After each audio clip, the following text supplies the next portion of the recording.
उसी गांव से इस पूरी खौफनाक कहानी का ताल्लुक है और उसी गांव से कहानी शुरू होती है। इस गांव में शशिकला नाम की लड़की अपने सपनों के साथ जी रही थी, लेकिन उसे ये नहीं पता था कि उसकी ज़िंदगी में वो टीचर एक ऐसा पन्ना जोड़ देगा जो अंत में उसकी मौत की कहानी लिखेगा। शशिकला पढ़ने में होशियार थी।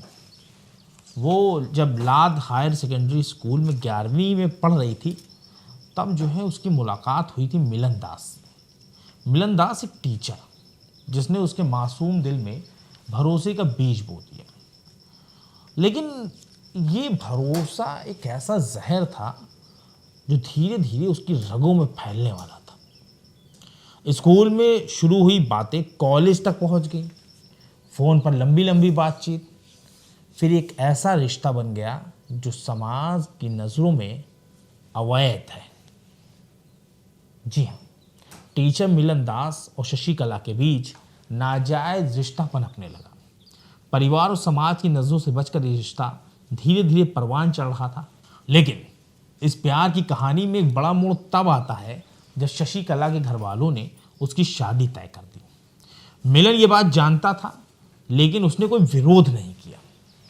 और सबसे ज़्यादा चौंकाने वाली बात तो ये है कि उसने खुद ही शशिकला की शादी भुवनेश्वर गोंड नाम के युवक से करवा दी। सोचिए, जो आदमी सालों से शशिकला के साथ था, उन दोनों के बीच तमाम तरह के रिश्ते थे।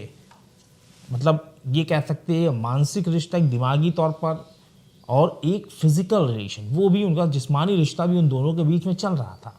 उसके बावजूद उसने टीचर ने इतना बड़ा कदम उठाया और वहीं उसकी शादी करवाने में मदद करी। उसके परिवार के साथ मिलकर शशिकला की शादी करवा दी।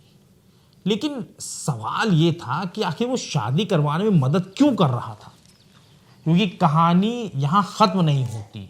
असली कहानी, असली पेंच, असली मोड़ यहीं से शुरू होता है।